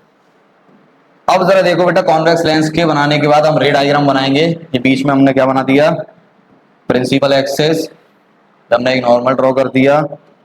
ये हमारा ऑप्टिकल सेंटर हो गया बेटा, व्हाइट कलर, ये हमारा ऑप्टिकल सेंटर, ये हमारा F1 और ये हमारा 2F1, और इसके राइट साइड में ये हमारा हो जाएगा बेटा F2 और इधर हो जाएगा 2F2, ठीक है। अब बस यहां पर एक चीज समझना बेटा कि रे डायग्राम को बनाने के लिए आपको एक ही चीज पर फोकस करना है, वो क्या है, एक तो ऑब्जेक्ट डिस्टेंस, एक तो ऑब्जेक्ट डिस्टेंस, दूसरा हमारा फोकल लेंथ। एक तो ऑब्जेक्ट डिस्टेंस और दूसरा हमारा फोकल लेंथ। तो हमें पता है बेटा फोकल लेंथ कितनी है, 25। फोकल लेंथ कितनी है बेटा, 25। तो ऑप्टिकल सेंटर और फोकस के बीच की डिस्टेंस कितनी होती है, 25। तो यहां पर ये हमारा कितना हो गया बेटा, 25 सेंटीमीटर। क्लियर, ये कितना हो गया, 25 सेंटीमीटर। ऑब्जेक्ट डिस्टेंस कितनी है बेटा मेरी, माइनस का 50 यानी 50। तो ऑप्टिकल सेंटर से अगर मैं यहां तक की बात करूं तो यही 50 होगा, क्योंकि मुझे पता है बेटा फोकस का डबल क्या होता है, 2F यानी सेंटर ऑफ कर्वेचर। तो ऑब्जेक्ट हमारा कहां पे रखा होगा, 50 पे। तो यहां से लेकर यहां तक की डिस्टेंस 50 है बेटा, यहां से लेकर यहां तक की डिस्टेंस 50 है। यानी ऑप्टिकल सेंटर से 2F1 की जो डिस्टेंस है वो कितनी है, 50। और ऑब्जेक्ट भी कितने पर रखा है बेटा, 50 पर। तो ऑब्जेक्ट कहां रखा होगा, बिल्कुल 2F1 पर। अब ऑब्जेक्ट आपको पता लग गया ना बेटा, अब रे डायग्राम बना दो। जो केसेस पड़े हैं उसके अकॉर्डिंग आपको क्या कर देना है, रे डायग्राम। तो देखो जरा रे डायग्राम कैसा बनेगा। सबसे पहले हमने एक लाइट रे निकाल दी यहां से पैरेलल, सबसे पहले हमने लाइट रे निकाल दी बेटा एक पैरेलल, और एक हमने निकाल दी बेटा फोकस से, ठीक है। अब आगे बेटा जो हमारी पैरेलल जा रही है वो कहां से पास हो जाएगी, फोकस से, और जो हमारी बेटा फोकस से जाएगी वो कहां से पास हो जाएगी, पैरेलल। क्लियर। तो अब जरा देखो बेटा यहां पर हमारी इमेज कहां बन रही है, 2F2 पर, ठीक है। तो जितने साइज का ऑब्जेक्ट है उतने ही साइज की हमारी क्या बनेगी, इमेज। जो हमने यहां से निकाली भी थी बेटा कि ऑब्जेक्ट की डिस्टेंस 50, तो इमेज डिस्टेंस भी 50, और ऑब्जेक्ट की हाइट यहां से निकाल सकते हो मैग्निफिकेशन से 1, यानी H0 और HI का जो रेशियो है वो कितना है, 1 है बेटा, ठीक है। तो अब जरा देखो बेटा यहां पर एक चीज अगर आप नोटिस कर पा रहे हो, इमेज कैसी बन रही है। अगर ये रिफ्रैक्टेड रेस की बात करूं तो रियल में मीट करके यहां पर इंटरसेक्ट कर रही है एक दूसरे को, तो यहां पर ये रियल में मीट कर रही है। तो नेचर कैसा हो गया बेटा इनका, नेचर कैसा हो गया, नेचर कैसा हो गया, रियल एंड इनवर्ट। तो यहां से हमें नेचर पूछा था, हमने नेचर भी निकाल दिया। क्लियर है बेटा। इमेज डिस्टेंस हमारी 50 है, तो इमेज डिस्टेंस भी यहां से लेकर ये हमारी क्या हो जाएगी, 50 सेंटीमीटर। बस इस तरीके से हमें बेटा रे डायग्राम बनाना है। तो आप बस इन रे डायग्राम्स की बहुत अच्छे से प्रैक्टिस कर लो ताकि बेटा न्यूमेरिकल्स में दिक्कत ना हो, ठीक है। और दूसरी चीज बेटा कि साइन कन्वेंशन, ये 10 मार्क्स का जो चैप्टर है बेटा बहुत ज्यादा वेटेज है सीबीएसई के अंदर इसकी, और बहुत अच्छे अच्छे क्वेश्चन आने वाले हैं। और ज्यादातर मोस्टली बेटा न्यूमेरिकल्स ही आते हैं, क्योंकि आपके पूरे 10th के सिलेबस में, साइंस के सिलेबस में सिर्फ 2 ही चैप्टर के अंदर न्यूमेरिकल्स हैं बेसिकली, एक तो लाइट चैप्टर के अंदर और एक इलेक्ट्रिसिटी, जिसमें से लाइट चैप्टर के न्यूमेरिकल्स थोड़े अच्छे खासे आते हैं। तो आपको बेटा इनकी प्रैक्टिस बहुत करनी है। क्लियर है बेटा। तो उम्मीद है आपको यहाँ तक ये चैप्टर समझ में आया होगा। अगर आपको कहीं भी किसी भी पार्ट में दिक्कत है बेटा तो आप उस पार्ट को रिवर्स करके एक बार फिर से देख लीजिए, ठीक है। और हम आपके लिए बेटा नेक्स्ट चैप्टर फिर और लेके आने वाले हैं, प्लस इसके साथ साथ इस चैप्टर के जितने भी आपके न्यूमेरिकल्स पॉसिबिलिटीज बन सकते हैं वो हम आपके लिए नेक्स्ट वीडियो में लेकर आएंगे।